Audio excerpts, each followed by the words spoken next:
പ്രിയ സഹോദരങ്ങളെ, നാം ഇന്ന് മനസ്സിലാക്കാൻ പോകുന്നത് വിശുദ്ധ ബൈബിളിലെ നമ്മുടെ ആദ്യ മാതാപിതാക്കന്മാരായ ആദത്തിൻ്റെയും ഹവ്വായുടെയും ജീവിതങ്ങളെക്കുറിച്ചാണ്.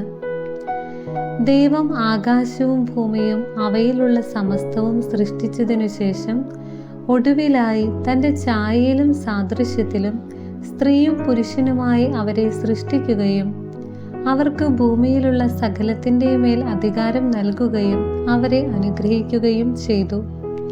പുരുഷന് ദൈവം ആദം എന്നു പേര് നൽകുകയും ആദത്തിനു ചേർന്ന ഒരു ഇണയെ നൽകുവാനായി ദൈവം അവനെ ഗാഢനിദ്രയിലാഴ്ത്തി അവൻ്റെ വാരിയെല്ലിൽ നിന്ന് ഒന്നെടുത്ത് സ്ത്രീക്ക് രൂപം കൊടുക്കുകയും ചെയ്തു. ആദം അവളെ ഹവ്വ എന്ന് വിളിച്ചു. ഭൂമിയിലെ ഏറ്റവും മനോഹരമായ ദൈവത്തിൻ്റെ പറുദീസയായ ഏദൻ തോട്ടത്തിൽ ദൈവമായ കർത്താവ് ആദത്തെയും ഹവ്വായെയും താമസിപ്പിച്ചു.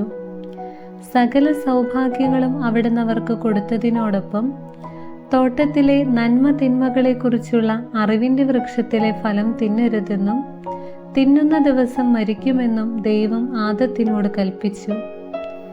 സാത്താൻ്റെ പ്രതീകമായ കൗശലമേറിയ സർപ്പം ഹവ്വായെ ആ പഴം തിന്നാൻ പ്രേരിപ്പിക്കുകയും ആ പഴം കാണാൻ ഭംഗിയുള്ളതും അറിവേകാൻ അഭികാമ്യവുമാണെന്ന് മനസ്സിലാക്കുകയും ചെയ്ത ഹവ്വ ദൈവത്തിൻ്റെ വചനത്തെ മറന്നുകൊണ്ട് ആ പഴം കഴിക്കുകയും ആദത്തിന് കൊടുക്കുകയും ചെയ്തു.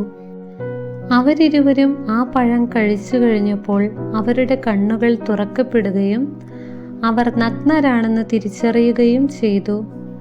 ദൈവമായ കർത്താവ് അവരെ അന്വേഷിച്ച് ഏദൻ തോട്ടത്തിൽ വന്നപ്പോൾ അവർ അനുസരണക്കേട് ചെയ്തതുമൂലം നഗ്നരായതുകൊണ്ടും ഭയം മൂലവും ഒളിച്ചു. ദൈവത്തോട് അവർ തങ്ങൾ ചെയ്ത കാര്യങ്ങൾ പറഞ്ഞപ്പോൾ ദൈവം തോലുകൊണ്ട് ഉടയാടയുണ്ടാക്കി അവരുടെ നഗ്നത മാറ്റി. അതോടൊപ്പം ഏദൻ തോട്ടത്തിൽ നിന്ന് അവരെ പുറത്താക്കുകയും നെറ്റിയിലെ വിയർപ്പ് കൊണ്ട് അധ്വാനിച്ച് ജീവിക്കുവാൻ അവരെ വിടുകയും ചെയ്തു. പ്രിയമുള്ളവരെ, സകല സൗഭാഗ്യങ്ങളുണ്ടായിട്ടും അവർ ചെയ്ത ഒരനുസരണക്കേട് നിമിത്തം മനുഷ്യകുലം മുഴുവൻ പാപത്തിൻ്റെ പിടിയിൽ അകപ്പെടുകയും മരണമുണ്ടാവുകയും ചെയ്തു. അതുകൊണ്ട് പ്രിയ കൂട്ടുകാരെ, ദൈവത്തിൻ്റെ വചനം അനുസരിച്ച് ജീവിക്കുവാനും നൈമിഷിക സുഖങ്ങൾക്ക് വേണ്ടി പാപത്തിൽ വീഴാതിരിക്കുവാനും നിത്യജീവൻ ലക്ഷ്യമാക്കി ജീവിക്കുവാനും നമുക്ക് ഓരോരുത്തർക്കും ഓരോ നിമിഷവും പരിശ്രമിക്കാം.